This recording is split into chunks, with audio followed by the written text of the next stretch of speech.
नमस्कार, मैं हूं रंजीत कुमार और नवभारत पर शुरू हो गया है आपका पसंदीदा शो देश का मूड मीटर।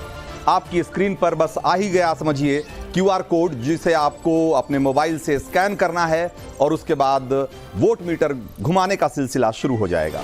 तो स्कैन करते ही आपके मोबाइल पर एक लिंक दिखेगा, जिसे क्लिक करते ही आपके सामने सवालों की एक लिस्ट खुल जाएगी।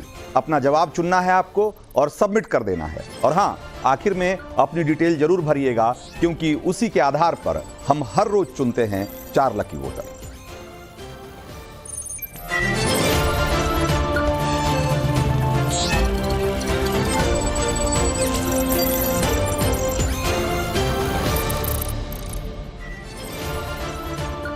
तो आइए अब सीधे आते हैं आज के मुद्दे पर। एक वक्त पूर्वांचल में खौफ का नाम रहा माफिया मुख्तार अंसारी का अब अंत हो गया।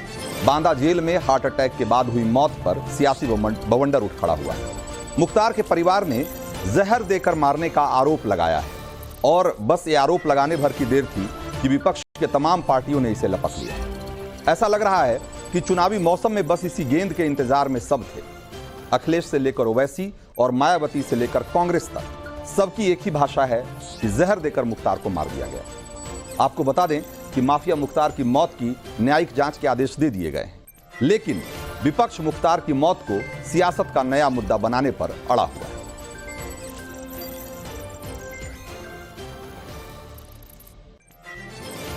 अंसारी की मौत के बाद आज विशेष कामना की है आपने? अरे कहना क्या है, यही है कि बाबा की आशीर्वाद है। जय, आज मैं हमेशा बाबा के दरबार में न्याय के लिए करती थी, आज न्याय मिला है हमको। देखिए, होली के त्योहार हम लोग इस घटना के बाद नहीं मना पाते थे। आज हमको लगा कि नहीं, हमारे लिए आज का दिन होली का ही दिन है। बस ये बाबा गोरखनाथ, बाबा विश्वनाथ का आशीर्वाद है जो हम माँ बेटी को मिला है, बस उसकी के लिए कुछ जो जिस तरीके से तो आप दिवाली मनाइए, एक बहुत बड़े आतिथ्य का। अगर 46 में शुगर आ गई थी, थोड़ी और नीचे चली जाती तो कोलैप्स कर जाते। वहीं जब जानते हैं कि वो बहुत स्टूडेंट लाइफ से जब पढ़ते तब से डायबिटिक है अरविंद केजरीवाल, तो अगर उसमें जरा भी दवा में इधर उधर होता है जेल में, वो हो नहीं सकता है। रहते हुए टाइम पे दवा देना, टाइम बहुत दवा आप जानते डायबिटीज़ की दवा दी जाती है, उसके तत्काल बाद कुछ खा लेना चाहिए। स्पष्ट रूप से कानून व्यवस्था का मामला है, भ्रष्ट कानून व्यवस्था है। मुख्तार अंसारी ने कुछ समय पहले ही धीमा जहर देने जाने का आरोप लगाया था, उसके बाद भी प्रशासन ने कोई संज्ञान उसका नहीं लिया। इसकी उच्च स्तरीय न्यायिक जांच होनी चाहिए। तो मैं ये चाहूँगा कि इसकी एक सही तरीके से इंडिपेंडेंट इंक्वायरी हो और जो फैमिली कह रही है उसको सीरियस लेने की ज़रूरत है।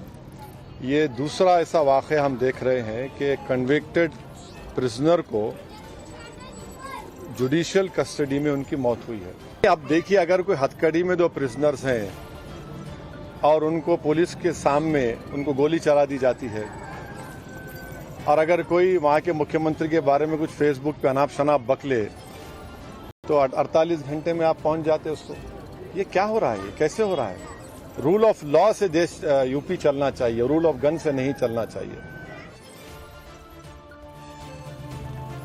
तो अब जरा आपको पीछे लिए चलते हैं। बात है 2005 की। नवंबर महीने में विधायक कृष्णानंद राय की गोली मारकर हत्या कर दी गई। गोलियों से भून दिया गया था। 1, 2, 10 या 50 नहीं, बल्कि 400 राउंड फायरिंग हुई थी। जी हां, कृष्णानंद राय के बदन को छलनी कर दिया गया था। इस मर्डर के पीछे हाथ मुख्तार अंसारी का बताया जाता है। जेल में बैठकर मुख्तार ने इस हत्या की साजिश रची और उस मर्डर के बाद जेल से हुई बातचीत का जो ऑडियो आया वो हैरान करने वाला था। कृष्णानंद राय की चुटिया काट ली गई थी, जिसका खुद जिक्र मुख्तार ने हत्या के बाद जो जेल से फोन किया था, उसकी जो रिकॉर्डिंग हुई, उसे जो टैप किया गया था, उस रिकॉर्डिंग में किया गया था। जरा भैया एक जमीन नहीं जिसमें रिजवान भाई से वहाँ बातचीत की वजह थी, तो सब लोग आए थे नवाब। हाँ, उसमें बीच में मामला बिगड़ गया था, दूसरे लोग गए थे, हाँ थोड़ा बदमाशी किया है, सब छोड़ो अभी। अभी यहाँ पर वो हो गया है, पता चला है, हल्ला हो रहा है कि गोली चल रही है मुन्ना बजरंगी और कृष्णानंद राय में। हाँ ठीक। ये सुनने में आया है। अच्छा, कहाँ पे? कृष्णा मुंगा के गाँव पर दोनों तरफ से मुकाबला चल रहा। हाँ हाँ, बराबर गोली चल रही है। हाँ, ये तरफा। जय श्री राम। अच्छा, ओके। हेलो। हाँ हाँ हाँ, काट नहीं। ठीक है, मुट्ठी में। ठीक है ठीक है, रख रहे बात होगी। तो आज कहा जा रहा है कि मुख्तार की मौत कैसे हुई, इसकी जांच हो, इंसाफ पाने का हक सबको है, लेकिन इंसाफ की आवाजें एक तरफा ही क्यों सुनी या सुनाई जाती रही? सवाल ये भी है, क्या माफिया मुख्तार के शिकार लोगों को, उनके परिवार के लोगों को इंसाफ पाने का अधिकार नहीं था? अगर था तो करीब 3 दशकों तक उसे किसने संरक्षण दिया? कहा तो यहां तक जाता है कि मुख्तार ने जेल का इस्तेमाल सिर्फ अपनी सुरक्षा के लिए किया। जब बाहर असुरक्षित हुआ, उसने अपनी मर्जी से अपनी छोटे मोटे मुकदमों में वो जेल चला गया और जब मर्जी हुई बेल पर बाहर आ गया। उधर मुख्तार के शिकार परिवार दशकों तक न्याय की उम्मीद पाले बैठे रहे, पर कभी समाजवाद तो कभी बहुजनवाद के एजेंडे के पीछे छुपकर मुख्तार न सिर्फ सुरक्षित रहा बल्कि अपनी माफियागिरी भी चमकाता रहा। क्या विपक्ष को आज दिक्कत इस बात से हो रही है कि सत्ता के संरक्षण में पले बढ़े माफियाओं के बचने या बच निकलने की सारी सियासी इम्यूनिटी खत्म हो चुकी है? सवाल और भी बहुत सारे हैं, उन सवालों का हम जिक्र करेंगे, उन सवालों पर हम बात करेंगे डिबेट के दौरान। लेकिन अभी वक्त है एक बार उन सवालों का रुख कर लेने का जिसके आधार पर आज आपको मूड मीटर घुमाना है, जिसके आधार पर आज आपको वोटिंग करनी है। और एक बार देखते हैं जरा वो सवाल क्या है। तो सबसे पहला सवाल है ये कि जेल में मुख्तार को धीमा जहर देने की बात को आप कैसे देखते हैं? और आपके पास ऑप्शन है, बेबुनियाद आरोप लगाए जा रहे हैं। ऑप्शन बी है जांच से ही पूरा सच निकलेगा, और ऑप्शन सी है कि कह नहीं सकते। जरा क्वेश्चन नंबर 2 दिखाइए। क्वेश्चन नंबर 2 है, क्या माफिया मुख्तार पर सिर्फ वोट के लिए सियासत की जा रही है? ऑप्शन है आपके पास, हां वोट के लिए सियासत हो रही है। ऑप्शन बी है नहीं, सवाल उठाना बिल्कुल सही है। और ऑप्शन सी, कह नहीं सकते। सवाल नंबर 3, मुख्तार अंसारी पर सियासत से किसको सबसे ज्यादा फायदा होगा? ऑप्शन ए इंडी गठबंधन को, ऑप्शन बी ओवैसी की AIMIM को, और ऑप्शन सी बीजेपी को ही इसका फायदा होगा। जरा सवाल नंबर 4 दिखाइए। यूपी में माफिया राज को कौन सी पार्टी संरक्षण देती रही है? ए Samajwadi party, B Bahujan Samaj party, और सी कांग्रेस, और डी बीजेपी। इसमें 4 ऑप्शन हैं। सवाल नंबर 5 आखिरी सवाल है, यूपी में माफिया के खिलाफ किस सरकार ने सबसे कठोर कदम उठाए हैं? ऑप्शन ए अखिलेश सरकार, ऑप्शन बी योगी सरकार, और ऑप्शन सी माया राज। ये 5 सवाल हैं जिस पर कि आपको आज का मूड मीटर घुमाना है, और जो बाकी सवाल हैं उसको लेकर हम चलते हैं अपने मेहमानों के पास। हमारे साथ रिजवान अहमद राजनीतिक विश्लेषक, AK अवस्थी पूर्व जेलर, और मनोज काका समाजवादी पार्टी के प्रवक्ता, ये तीनों मेहमान हमारे साथ जुड़ गए हैं। आदिल हसन थोड़ी देर में हमारे साथ जुड़ेंगे। आप सब लोगों का बहुत बहुत स्वागत है। मनोज काका। मेरा नाम SK अवस्थी है। SK अवस्थी। जी माफ करिएगा, SK अवस्थी जी। मनोज काका, सवाल ये है कि मुख्तार अंसारी की मौत को हिंदू मुसलमान का रंग क्यों दिया जा रहा है? आपकी पार्टी के नेता क्यों कह रहे हैं कि इस देश में मुसलमानों को पराया कर दिया गया है, उनको उनके हाल पर छोड़ दिया गया, उन्हें मरने के लिए छोड़ दिया गया? इस तरह की बात एक माफिया की मौत पे उसको हिंदू मुसलमान का रंग देना कितना सही है? जो आप जो बात कर रहे हैं कि हिंदू मुसलमान का सवाल है, हिंदू मुसलमान का तो कहीं सवाल है ही नहीं। मैं समझता हूं कि हमारे नेता, हमारे मुखिया तो सर्वोच्च माननीय अखिलेश यादव जी हैं पार्टी के। और मैं आपको उनका एक ट्वीट ही पढ़ के सुना देता हूं, जो सुन लीजिए आप। हर हाल में हर संस्थान पर किसी के जीवन की रक्षा करना सरकार का सबसे पहला दायित्व और कर्तव्य होता है।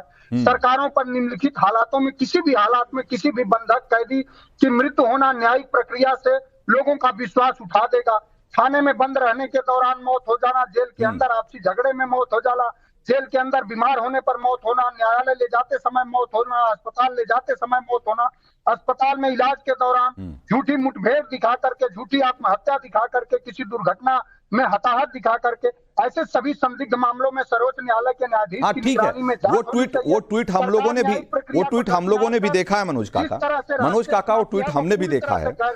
मेरा सवाल ये है कि हिंदू मुसलमान दिखा नहीं, आप सिर्फ आपके नेता सिर्फ अखिलेश यादव हैं, तो आप फिर बाकी नेताओं से कहिए कि वो कोई बयान ना दें। आप आईपी सिंह का आप ट्वीट देख लीजिए। आप कल हमारे चैनल पे आपके पार्टी के प्रवक्ता मनोज यादव जुड़े थे। ऐसे बहुत सारे लोग हैं जो कि लगातार कह रहे हैं कि जहर देकर इनकी हत्या हुई है, इसकी जांच होनी चाहिए।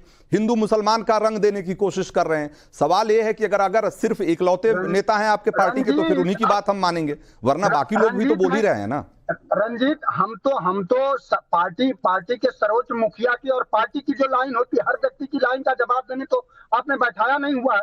भारतीय जनता पार्टी से आप पूछ पाएंगे कभी कि उनके आए दिन सांसद बयान देते हैं? और ये कोई पहला मौका नहीं है, ये कोई पहला मौका नहीं है मनोज काका।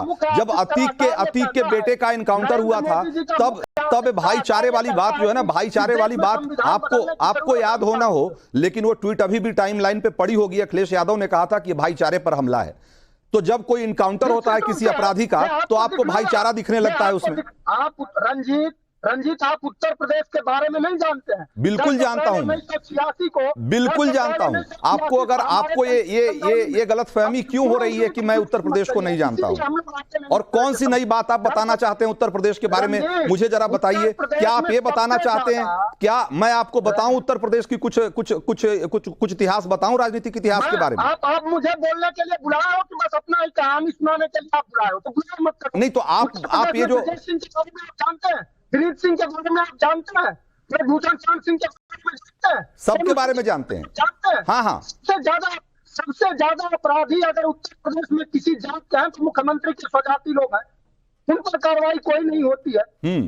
आप सबके साथ न्याय का जो आर्टिकल 14 में संविधान के अनुच्छेद 14 पढ़िए कि everyone is equal before the law, कानून के सम्मत सभी लोगों के साथ समान व्यवहार होना चाहिए। समान व्यवहार होना चाहिए। तो ये व्यवहार करने में हमेशा माफियाओं को के साथ तरजीह क्यों रही? भाई अगर आप ही की सरकार में, आप अगर देखिए रुंगटा से लेकर, सिर्फ मैं मुख्तार अंसारी की बात करूंगा अभी, रुंगटा से लेकर अवधेश राय से लेकर और कृष्णानंद राय तक सारे मामले, सारी वारदातें आपकी सरकार में हुई। और 20-20, 15-15, 18-18 साल उसमें कोई कार्रवाई नहीं हुई। सारे बड़े माफिया आपके राज में पनपते रहे, संरक्षण पाते रहे। उनके खिलाफ कार्रवाई क्यों नहीं हुई? आम आदमी को इंसाफ पाने का हक नहीं है क्या? मनोज काका, क्या आम आदमी को इंसाफ पाने का हक नहीं है क्या? ये माफियाओं के हाथ सताए जा रहे लोगों को इंसाफ पाने का हक नहीं है क्या? मैं आपको आज आपको याद आ रही है ना, आज आपको लग रहा है कि मुख्तार अंसारी को इंसाफ मिलना चाहिए। जो जिनको मुख्तार अंसारी ने मारा, जिनको मुख्तार अंसारी ने पीड़ित किया, प्रताड़ित किया, उनको इंसाफ क्यों नहीं दिला पाए आप? जिसको अतीक अहमद ने मारा, अतीक अहमद ने जिसे प्रताड़ित किया, उसको इंसाफ क्यों नहीं दिला पाए मनोज काका? आपकी सरकार क्यों नहीं दिला पाई? आर्टिकल आता है तुमको, संविधान का 14 नंबर का आर्टिकल पढ़ो जरा, आता है तुम्हें? सुना दो। हम कह रहे हैं कि कानून का राज कायम होना चाहिए पूरे देश में। अरे तो कानून का पालन कौन करवाता है? ये किसकी जिम्मेदारी है? सरकारों की जिम्मेदारी होती है। और आपकी जब सरकार थी तो पूरे उत्तर प्रदेश में माफियाओं का राज क्यों था? गुंडा राज क्यों था? पुलिस कस्टडी में और जितना जुडिशियल कस्टडी में मौत हो रही है, उस पर सवाल नहीं खड़े कर सकते। चेहरा चमकाने से नहीं होता। अरे जवाब दीजिए ना, जो मैं पूछ रहा हूं उसका जवाब दीजिए। क्या रुंगटा से लेकर अवधेश राय से लेकर कृष्णानंद राय सबकी हत्या आपके सरकार में नहीं हुई क्या? क्या नहीं हुई क्या? क्या मुख्तार अंसारी और अतीक अहमद आपके बनाए हुए लोग नहीं है क्या? आपके सरकार के और आपकी पार्टी के लोग नहीं है क्या? बनाए हुए लोग थे तुम्हारी। अब मैं कह रहा हूँ, जिन लोगों का सवाल कर रहा हूँ उनका जवाब देने पर क्या बेचैनी हो रही? कोई बेचैनी नहीं है, क्योंकि आप सही सवाल का सही जवाब नहीं दे रहे हो। आप उसको भटकाने की कोशिश कर रहे हो, जो कि मैं होने नहीं दूंगा। मैं सिर्फ ये कह रहा हूँ, एसके अवस्थी के पास चलते हैं। जरा एक मिनट, जरा रुकिए तो एक मिनट। एसके अवस्थी, आपने तो वो दौर भी देखा है, आपने देखा है जब कहा जाता था कि समानांतर सरकारें चलती थी इन गुंडों की, इन माफियाओं की समानांतर सरकारें चलती थी यूपी में। आपने उस दौर को देखा। जरा 2-4 घटनाओं का जिक्र करिए, मनोज काका को जरा समझ में भी आए। देखिए, ऐसा है कि मैं 76 1976 में विभाग में आया था और 2003 में मेरा वास्ता पड़ा था मुख्तार अंसारी से। 27 साल की नौकरी मेरी हो गई थी। मैंने इस दौरान में बड़े बड़े बबलू श्रीवास्तव, मुन्ना बजरंगी, ये जीवा, कई अपराधियों को, बड़े चिन्हित अपराधियों को, मोटे मोटे अपराधियों को, अतीक अहमद को मैंने देखा था और इनसे मेरा वास्ता पड़ा। 2003 में मुख्तार अंसारी जब यहां पर थे, तब उस समय मायावती जी की सरकार थी और ये सदन में आए हुए थे शक्ति परीक्षण के दौरान, और उस समय पहला वास्ता पड़ा था। इसके पश्चात ये दोबारा से 2003 में जब आए तो ये जेल के अंदर, अब एक मैं और बात कहना चाहूंगा कि मेरा लखनऊ डिस्ट्रिक्ट जेल पर पोस्टिंग मेरा होम डिस्ट्रिक्ट लखनऊ होते हुए भी की गई थी, क्योंकि मैं कुछ मेरी छवि अलग रही थी और मुझको वहां भेजा गया था। और इत्तेफाक ये रहा कि इन्होंने उस दौरान मुझसे विवाद हो गया, मुझ पर पिस्टल तान दी थी, यहां तक की घटना हो गई थी जेल के भीतर। और उस जेल के भीतर पिस्टल तान घटना के जेल के अंदर 2000 जी ऐसा था। इनसे मिलने के लिए एक शख्स आया था जो कि पिस्टल लेके आया था। मैंने तलाशी के लिए रोक दिया उसको, इस पर ये आ गए। इन्हें मालूम था कि ये वेपन लेके आया है और इन्होंने गेट पर ही वहीं पर उसके कहा कि आप तलाशी नहीं लेंगे इसकी, हमसे कहा। मैंने कहा नहीं, तलाशी तो मैं, मेरी ड्यूटी है, बगैर मैं तलाशी के किसी को नहीं जाने दूंगा। ये इन्होंने कहा कि आदमी मेरे 2 जा रहे हैं, इनके बढ़ रहे हैं, इनको रोक के दिखाइए, हिम्मत हो तो। डाइंड उन्होंने उनसे पिस्टल लेकर मुझ पर तान दी। ये कांपने लगे, इनका ब्लड प्रेशर हाई हो गया, इन्हें इनके लोगों ने पकड़ा।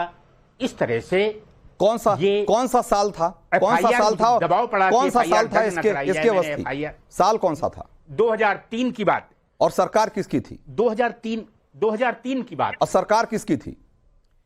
मायावती जी की सरकार थी उस समय। हाँ, ठीक है, मायावती जी की मिलीजुली सरकार थी। बता रहे हैं कि बहुजन समाज पार्टी ये आपकी और भारतीय जनता पार्टी के अलायंस की थी। ये नहीं बता पा रहे हैं आप। हाँ, ठीक है मनोज काका जो अभी पर्ते उधड़ने लगी ना, पर्ते उधड़ रही है तो आपको बहुत आपको तकलीफ होगी। जरा सुन लीजिए ना, सुन लीजिए। ऐसे 1-2 अधिकारी नहीं है, ऐसे दर्जनों अधिकारी हैं जो जिन्होंने। आपकी हिम्मत नहीं है। एक मैं कह रहा हूँ कि कोई भाव कानूनी करिए, कोई वैधानिक बात करिए, अच्छी संवाद में बुलाई। ठीक है, एसके अवस्थी आप इस बात को कंक्लूड करिए। फिर क्या हुआ? एसके अवस्थी, हाँ, हम लोगों को क्यों बुला देते हो भाई? हाँ, मुझ पर दबाव पड़ा कि एफआईआर दर्ज न कराई जाए, लेकिन मैंने एफआईआर आलमबाग थाने में दर्ज कराई और ये मुकदमा चला। और 2013 में मेरा रिटायरमेंट हुआ, तब तक ये ऐसे ही चलता रहा, मेरी पेशी तक नहीं हुई। 2014 में मुझे बुलाया गया, तब मेरी पेशी हुई। एक बात मैं और कहना चाहूंगा कि 2003 में इतनी बड़ी वारदात हो जाने के पश्चात भी मुझे 2010 में गाजीपुर ट्रांसफर कर दिया गया। गाजीपुर भेजा गया, जहां पर कि इसका एक छत्र राज्य था, इसका दरबार लगता था। वहां पर अधिकारी बैडमिंटन खेलने आते थे, तालाब में मछलियां पली हुई थी, इसका धान बोया जाता था, कटता था। ये आलम था। मतलब ये आपकी पनिशमेंट पोस्टिंग थी ना? हाँ, ये आपकी पनिशमेंट पोस्टिंग थी ये ना? मुझसे पहले।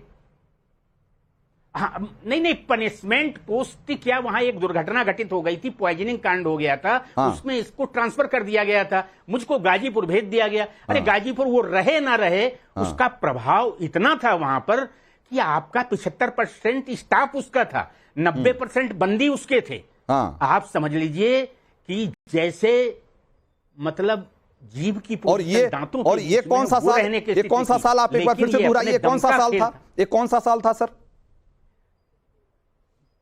2010 की बात है, 2010 की बात है। हाँ, 2010 में जब मैं गया हूं तो जाहिर सी बात है सर, तो समाजवादी पार्टी की सरकार रही होगी ना? जी, मायावती की, सॉरी, हाँ, 2010 में मायावती की होगी। हाँ। बिल्कुल। अब इतना तुम मुझे कहा कौन सी पार्टी से क्या लेना देना मेरा? हाँ, नहीं, ठीक है, मैं तो ये जानना चाह रहा हूँ कि ये सब चीजें जब हो रही थी, लेकिन मैं सीधे 2000 जी तो उस समय मैंने मतलब वो माहौल बनाया कि वहां पर चला तो चल गया कायदे में, लेकिन कोई इत्तेफाक रहा कि किसी की हिम्मत नहीं पड़ी और जेल एक तरह से बहने लगी। ये एसके अवस्थी जैसे अधिकारियों को आज की तारीख में सुनना इसलिए सुनना जरूरी है कि आज जो मुख्तार अंसारी की मौत को लेकर इतना शोर शराबा हो रहा है, इतनी इंसाफ की बातें हो रही है, बड़ी बड़ी बातें हो रही है कि भाई इस देश का लोकतंत्र, इस देश में संविधान, इस देश का कानून सब खतरे में है आज, क्योंकि एक माफिया की मौत संदेहास्पद स्थिति में हो गई है। सवाल ये उठता है कि जब ये माफिया, ये गुंडे जब पूरी व्यवस्था को ताक पर रखकर, या यूं कहें कि जिसके सामने पूरी व्यवस्था बौनी पड़ जाती रही है, जब इनका आतंक था उस समय ये सारे लोग जो आज इस पर पॉलिटिक्स कर रहे हैं वो लोग कहां थे? ये वो सवाल है जिसका जवाब उनको देना ही पड़ेगा। रिजवान अहमद, जरा मैं ये सवाल लेकर आपके पास आऊंगा, उससे पहले जरा एक बार देख लेते हैं कि जो सवाल हमने लोगों से किए, हमने अपने दर्शकों से किए, उस पर लोग क्या कह रहे हैं। 15,000 से ज्यादा लोगों ने वोट किया है और लोग क्या कह रहे हैं। पहले सवाल के जवाब में, जेल में मुख्तार को धीमा जहर देने की बात को आप कैसे देखते हैं? इस सवाल के जवाब में लोग कहते हैं कि बेबुनियाद आरोप हैं। 86% लोग मानते हैं कि यह आरोप बिल्कुल बेबुनियाद है और जांच होनी चाहिए और जांच से ही पूरा सच निकलेगा, ऐसा मानने वाले लोग करीब 13% हैं और कह नहीं सकते वाले बहुत कम हैं। सो कुल मिलाकर के ज्यादातर लोग ये मानते हैं कि यह बेबुनियाद आरोप है, फिर भी 13% लोग मानते हैं कि जांच होनी चाहिए, उससे सच निकलेगा। मैं भी इस बात के पक्ष में हूं कि बिल्कुल जांच होनी चाहिए और जैसा कि हर कस्टोडियल डेथ में होता है, इसकी भी न्यायिक जांच के आदेश दे दिए गए हैं। तो विपक्ष क्या बोलता है नहीं बोलता है वो बात अपनी जगह है, लेकिन इसकी जांच जैसे कि हर बार कस्टोडियल डेथ के मामले में होती है, इसमें भी होगी। सवाल नंबर 2 का भी रुझान जरा जल्दी से दिखा दीजिए। क्या माफिया मुख्तार पर सिर्फ वोट के लिए सियासत की जा रही है? और इसके जवाब में आप क्या कह रहे हैं? 95% लोग मानते हैं कि हाँ, ये सब कुछ सिर्फ वोट की सियासत है और उसी के लिए इतना शोर शराबा है। और सवाल उठाना बिल्कुल सही है, ऐसा मानने वाले लोग सिर्फ 3% हैं। अब जरा एक बार रिजवान अहमद का रुख करते हैं। अच्छा, तो एक बार मनोज काका का फिर से रुख करते हैं। मनोज जी, तो ये जनता की राय है और जनता क्या सोचती है इन सवालों पे वो आपके सामने है और उसे साफ साफ लगता है, बिल्कुल स्पष्ट मानना है उसका कि ये जो पॉलिटिक्स हो रही है सिर्फ वोट बैंक की पॉलिटिक्स है और ये जो विपक्ष आज की तारीख में जो माहौल बनाने की कोशिश कर रहा है इसका कोई फायदा नहीं होगा। ये जनता ने जो निर्णय दिया आपके मंच पर, उसका सबका स्वागत है, लेकिन हम लोग कोई गैर वैधानिक बात तो कर नहीं रहे। ये देश बंचा फाट से तो चल नहीं रहा। मैंने आपसे एक बात कहा कि संविधान के प्रस्तावना में बात है कि सबको प्रतिष्ठा और अवसर की समता मिले। संविधान के अनुच्छेद 14 में बात है कि everyone is equal before the law, कानून के सम्मत सभी लोग एक समान है। तो जब कोई एक हुकूमत के लिए एक आंसू भी खतरा होता है, उत्तर प्रदेश में हमारी नहीं, गृह मंत्रालय की रिपोर्ट है कि पुलिस कस्टडी और जुडिशियल कस्टडी, 2 तरह की कस्टडी होती है। पूरे डीजी साहब बैठे हैं, बता, उसमें सबसे ज्यादा मौत हो रही है। हम लोग तो रोज सवाल खड़े कर रहे हैं। अब ये है कि सरकार पोषित कुछ खबर होती है, उस पर ज्यादा जो हो हल्ला होता है। सरकार पोषित, विज्ञापन पोषित जो कुछ तथाकथित पत्रकार है, हल्ला ज्यादा मचाते हैं और हमारे पे दोष कह देंगे। वो वाली बात है कि हम अभी करते हैं तो हो जाते हैं बदनाम, वो कत्ल भी करते हैं तो चर्चा नहीं होती। मैंने सवाल पूछा जो हम सभी का सवाल है कि उत्तर प्रदेश में आज कानून व्यवस्था क्यों ध्वस्त है? क्यों मुख्यमंत्री के जनपद में अभी 4 दिन पहले की बात है, एक युवा को ले गए लोग और उसकी डेथ हो गई। अभी आपको 2 महीने पहले की बात बताऊं, उत्तर प्रदेश में ऐसी घटना घटी है गाजीपुर जनपद में, उसी गाजीपुर में, कि एक टोल प्लाजा पर 100 दाह करके एक ब्राह्मण परिवार संत कबीर नगर का आ रहा था, ब्राह्मण परिवार, और टोल प्लाजा के मैनेजर से मिलकर के एसएचओ में डकैती करा, लूट करा।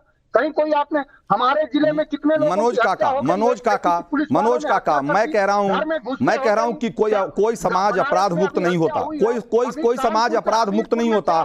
सवाल नहीं मनोज काका, आप नहीं, मैं कह रहा हूं कि ऐसे इतने बड़े प्रदेश में आपके समय में भी, जब आपकी सत्ता थी तब भी और आज जो सत्ता है तब भी ये अपराध होते रहे हैं और होते रहेंगे।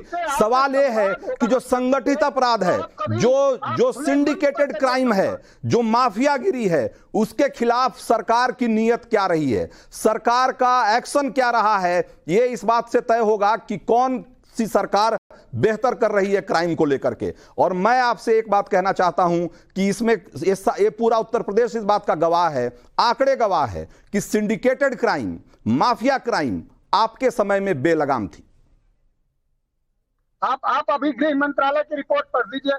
महिलाओं के खिलाफ कब सबसे ज्यादा अपराध हो रहे हैं, दलितों के खिलाफ कब सबसे ज्यादा अपराध हो रहे हैं। ईश्वर की शपथ लीजिए और पढ़ दीजिए। ये दौर है, योगी आदित्यनाथ का दौर है, लेकिन नहीं, विज्ञापन मिलता है तो वो बात आपको आप गलत बोल रहे हैं। एनसीआरबी का डेटा उठाकर देख लीजिए। आपके पास डेटा का क्या सोर्स है मनोज काका? जो भी सोर्स है आपके पास आप कोट करिए, मैं वो डेटा निकालता हूं। लेकिन मैं जानता हूं कि एनसीआरबी का डेटा जो आप कह रहे हैं वो उसके एकदम उलट है। अपनी मजबूरी हो, उसके ठीक उलट है। उसके ठीक कोई आपकी अपनी व्यक्तिगत मजबूरी होगी, मेरी तो नहीं है ना रंजीत भाई। नहीं, बिल्कुल नहीं होगी। अन्ना मेरी कोई मजबूरी है ना? नहीं, कोई किसी की कोई मजबूरी नहीं है। लेकिन बात फैक्ट के आधार पे होनी चाहिए मनोज काका। बात फैक्ट के आधार पे होनी चाहिए। और फैक्ट ये है कि अपराध के दर में गिरावट आई है। फैक्ट ये है कि आज की तारीख में यूपी के लोग ज्यादा सुरक्षित महसूस करते हैं। माफियागिरी पर लगाम लगा है और ये एक फैक्ट है। एके जैन हमारे साथ पूर्व डीजीपी हैं। एके जैन साहब, आपने भी लंबा समय, आपने भी लॉ एंड ऑर्डर और को संभालते हुए आपने एक लंबा समय गुजारा है। आपने उस दौर को भी देखा होगा, ये दौर भी देख रहे हैं। मैं कोई पॉलिटिकल बात आपसे नहीं करना चाहता हूं, लेकिन आप ये बताइए कि क्या इस मौजूदा सरकार में या जो भी समय आपने देखा होगा उसको कंपेयर करते हुए बताइए कि तब और अब में आपको क्या फर्क दिखता है? देखिए, मैं पॉलिटिकल कोई रिप्लाई नहीं दूंगा क्योंकि मेरा किसी से कोई एफिलिएशन नहीं है। जी, मैंने इसीलिए कहा कि मैं कोई पॉलिटिकल जवाब नहीं चाहता हूं आपसे। मैं बतौर एक्स डीजीपी मैं पुलिस का पक्ष रखूंगा। जी, पुलिस, मेरा मानना है कि मजबूती से काम कर रही है और पुलिस ने कम्युनल पीस को मेंटेन किया है, सांप्रदायिक सद्भाव को। अपराधियों के खिलाफ, माफियाओं के खिलाफ कड़ी कार्रवाई की जा रही है, जिसकी वजह से मैं कई चैनल्स पे कह चुका हूं कि संगठित अपराध आज की तारीख में शून्य प्राय है। जो एक्सटॉर्शंस होते थे, जो जमीनों पे कब्जे होते थे, भाड़े पे बड़ी बड़ी हत्याएं होती थी, वो सब जो हैं वो करीब करीब शून्य प्राय हैं, जिसके लिए एसटीएफ का गठन हुआ था। अब बड़ा प्रदेश है, अपराध होते रहेंगे, अपराध हमेशा से होते रहे हैं, पर यह है कि अपराधों में जो तत्परता से कार्रवाई हो रही है, उनके ऊपर गैंगस्टर लग रहा है, उनके ऊपर एनएसए लग रहा है, मुठभेड़ में वो गिरफ्तार हो रहे हैं, इस सब का इम्पैक्ट पड़ा है। और मैं भी पब्लिक के बीच में रहता हूं, मेरी लोगों से बात होती है, बिजनेसमैन से बात होती है। मैं वेस्ट यूपी का रहने वाला हूं। आम लोगों का कहना है कि जो पहले एक्सटॉर्शन की कॉल आती थी, जो धमकियां मिलती थी, वो आज की तारीख में करीब करीब बंद है। इससे लोगों ने राहत की सांस ली है। और 2022 में जो गवर्नमेंट रिपीट हुई है, वो मेरा मानना है कि उसके पीछे एक कारण ये भी है, और जो अपराधियों के खिलाफ एक्शन लिए गए हैं उसको पब्लिक ने अप्रिशिएट किया है। और इसका एक द्योतक ये भी है कि जो इन्वेस्टर समिट में इन्वेस्टमेंट आया है, बाहर के उद्योगपतियों ने जो इंटरेस्ट शो किया है, ये दिखाता है कि लोगों को ये लगता है कि अगर हम यहाँ पर इन्वेस्टमेंट करेंगे, क्योंकि अरबों का इन्वेस्टमेंट कोई भी लेकर आएगा तो वो इस बात को जरूर समझना चाहेगा कि वहां पर उसका इन्वेस्टमेंट सिक्योर्ड है कि नहीं है। हाँ, बिल्कुल। तो ये जो है, ये एक अच्छा एक कदम है। हाँ। और इससे यहाँ पे बेरोजगारी की समस्या भी दूर होगी, प्रदेश में खुशहाली। कुल मिलाकर के जो बात अभी इससे थोड़ी देर पहले अभी जो मनोज काका से हो रही थी कि अपराध को रोका या अपराध शून्य कोई समाज नहीं होता, वो समाज हमेशा जो है समाज में कुछ ना कुछ अपराध होते रहते हैं, उसको रोकना कई बार मुश्किल भी होता है, नामुमकिन होता है कई बार। लेकिन सवाल यह है कि जो सिंडिकेटेड क्राइम है, जो संगठित अपराध है, और सबसे बढ़कर सत्ता संरक्षित अपराध जो है, वो अपराध जिसको कि सत्ता का संरक्षण मिलता रहा है या मिलता है, ऐसे अपराधों के जरिए हम देखते हैं कि कोई सरकार की क्या प्रतिबद्धता है उसे कम करने को लेकर। आदिल हमारे साथ हैं, प्रवक्ता हैं AIMIM के। आदिल, ये सवाल, जब मुख्तार अंसारी की आज मौत हुई है, लेकिन हमने देखा है कि एक लंबा सिलसिला है, वो आप देखिए अतीक अहमद से लेकर और मुख्तार अंसारी तक, जब भी किसी माफिया की मौत होती है, AIMIM उसको ऐसा रूप देने या ऐसा रंग देने की कोशिश क्यों करता है कि ये मुसलमानों के खिलाफ कोई साजिश या मुसलमानों के खिलाफ कोई षड्यंत्र हो रहा है? ऐसा क्यों है? सर, मुसलमानों के खिलाफ षड्यंत्र की बात नहीं कर रहे, इंसानियत के खिलाफ षड्यंत्र की बात कर रहे हैं। जो वक्त के हुक्मरान हैं उनके लिए हबीब जालिब साहब का एक शेर है, तुमसे पहले जो इस शख्स तक पर नशी था, उसको भी खुदा होने का उसको भी गुरूर था। तो ये गलतफहमी में कोई नहीं रहा कि सत्ता परमानेंट है। जब बरतानिया सरकार की सत्ता चली गई तो अच्छे अच्छे की सत्ता जाती है।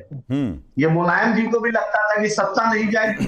बहुत दिन पर यादव हार गई चुनाव, अखिलेश यादव चुनाव हार गए, योगी आदित्यनाथ मुख्यमंत्री बनकर गोरखपुर चुनाव हार गए।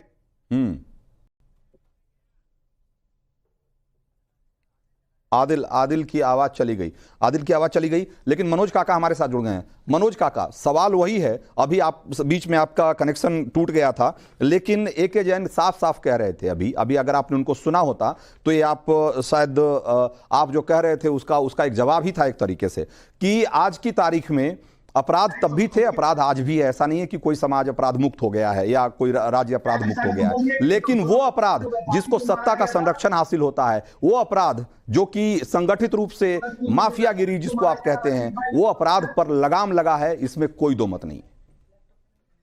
जी देखिए, ये उनके रिपोर्ट, मैंने तो जो आंकड़े दिए आपको गृह मंत्रालय के दिए, मैंने NCRB के आंकड़े दिए। इस पूरा देश जान रहा है कि उत्तर प्रदेश इस समय अपराधों का अड्डा बना हुआ है और सरकार पोषित अपराध हो रहे। कुछ जो सामंती किस्म के व्यक्ति हैं और जाति के लोग हैं, वो लगातार अपराध कर रहे हैं, लेकिन उनके खिलाफ एक भी शब्द नहीं बोला जाता है, क्योंकि उनको सरकार का संरक्षण है। उत्तर प्रदेश में निष्पक्ष कानून व्यवस्था उसी दिन होगी जिस दिन मुख्यमंत्री जी अपने स्वजाति गुंडों पर कार्रवाई कर देंगे, तब हम लोग आपके बात का समर्थन कर पाएंगे। धन्यवाद आपका। एक बार मैं कह रहा हूं कि मनोज काका से और भी बात हम करेंगे, लेकिन जरा एक बार जो बाकी के सवाल हैं उसका भी जवाब ले लेना चाहिए। और जैसा कि हमने आपको लगातार नवभारत आपको दिखा रहा है कि किस तरीके से मुख्तार अंसारी की जो अंतिम यात्रा है, एक तरीके से वो बांदा से गाजीपुर के रास्ते में है, और हमारे रिपोर्टर हमारा पूरा हमारे जो टीम के सदस्य हैं वो लगातार उनको फॉलो कर रहे हैं। वहां हम चलेंगे उनके पास, लेकिन जरा एक बार उससे पहले देख लेते हैं कि जो कुछ और सवाल हैं जो बाकी रह गए हैं उस पर क्या कह रहे हैं आप लोग। तो सवाल नंबर 3 एक बार जरा जल्दी से दिखाइए। मुख्तार अंसारी पर सियासत से किसको सबसे ज्यादा फायदा होगा? इंडी गठबंधन को, ऐसा मानने वाले लोग करीब 50%, ओवैसी की AIMIM को करीब 7% और बीजेपी को इसका फायदा होगा, ऐसा मानने वाले लोग 42% लोग हैं। सवाल नंबर 4, यूपी में माफिया राज को कौन सी पार्टी संरक्षण दे रही थी? क्या कहते हैं लोग? मनोज काका को जरा देखना चाहिए इस सवाल का जवाब। समाजवादी पार्टी, ऐसा मानने वाले लोग कह रहे हैं कि करीब 94 या 95% आप मानिए कि ये मानते हैं कि समाजवादी पार्टी संरक्षित अपराध को, जो संगठित अपराध है उसको संरक्षण दे रही थी। और बहुजन समाज पार्टी 2%, बीजेपी मानने वाले लोग 1.5% हैं और कांग्रेस को मानने वाले लोग 2% के आसपास हैं। 5वां सवाल का भी एक बार जल्दी से दिखा दीजिए रुझान। यूपी में माफिया के खिलाफ किस सरकार ने सबसे कठोर कदम उठाए हैं? और इस सवाल के जवाब में कह रहे हैं कि समाजवादी, अखिलेश की सरकार 1%, करीब 2%, योगी सरकार करीब 98% और मायावती के राज में 0.5%। तो ये है कुल मिलाकर आपकी राय, जो यूपी में जो संगठित अपराध है, जो माफिया अपराध है, उस पर क्या सोचता है, क्या सोचती है देश की जनता और क्या सोचते हैं देश के लोग और यूपी के लोगों। हमने आपको कुछ आंकड़े दिखाए। अब जरा एक बार जल्दी से चलते हैं विद्यानाथ झा के पास, जो कि इस समय मोहम्मदाबाद में हैं, वो जगह जो कि जहां पर कि मुख्तार अंसारी का शव ले जाया जा रहा है और जहां पर कि उन्हें दफन किया जाएगा। क्या सुबह से जो माहौल है उसको विद्यानाथ झा ने आपको लगातार बताया है, अब शाम अंधेरा होने को है, क्या माहौल है वहां मोहम्मदाबाद में? विद्या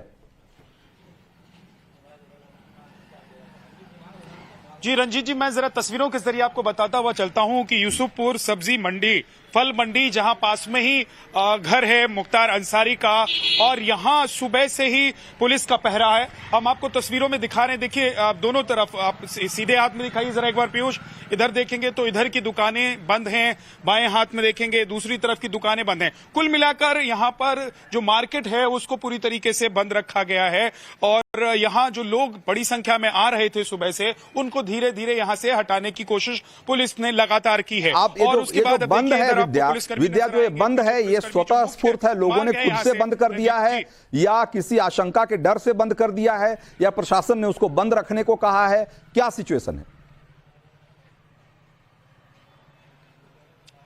देखिए, धारा 144 लागू है और ऐसे में यहाँ पर जो कानून व्यवस्था है उसको बनाए रखने के लिए ये कदम उठाया गया रंजीत जी।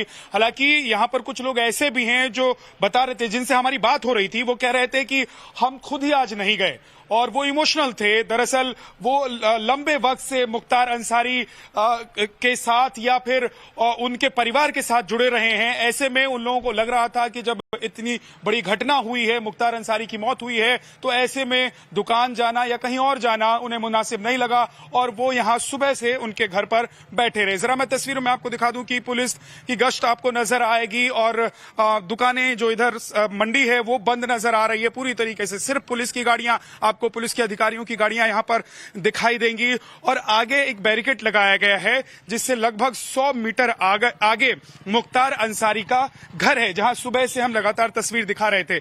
वहां अब जो एंट्री है वो बैन कर दी गई है क्योंकि मैं जैसे कि बता रहा था रंजीत जी कि जो मुख्य मार्ग है गाजीपुर से यहां मंडी तक आने की, उस मार्ग को भी पुलिस के पहरे में रखा गया है। पूरा जो रास्ता है उस पर चप्पे चप्पे पर पुलिस के जवान तैनात किए गए हैं और घर के आसपास एक तरीके से पूरे किले में तब्दील कर दिया गया है। चारों दिशाओं में पुलिस का पहरा है। किसी भी रास्ते से अगर आप मुख्तार अंसारी के घर में प्रवेश करने की कोशिश करेंगे तो पुलिस की नजर से नहीं बच पाएंगे।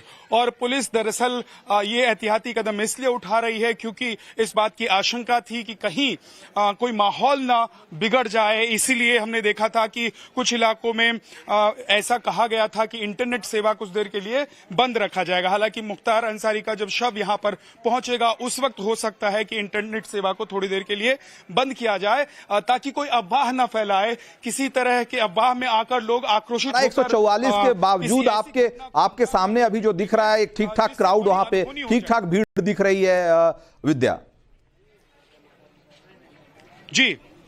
जी बिल्कुल। और अब मैं देखिए, क्योंकि मैं पीछे से आ रहा हूं, जो मुख्य मार्ग है वहां से अब पहुंच गया हूं। देखिए, मुख्तार अंसारी का ये घर है और जैसा कि मैं बता रहा था कि यहां पर बैरिकेडिंग की गई है। इस बैरिकेड के आगे लोगों को या तो पूछकर जाने दिया जा रहा है या फिर उन्हें रोक दिया जा रहा है और लोग अगर जा भी रहे हैं तो बहुत कम संख्या में लोगों को अंदर भेजा जाता है और उनको फिर बाहर बुला लिया जाता है। लेकिन इस बैरिकेड के बाहर रंजीत जी मैं एक बार दिखाता हूं, देखिए जरा तस्वीर दिखाइए।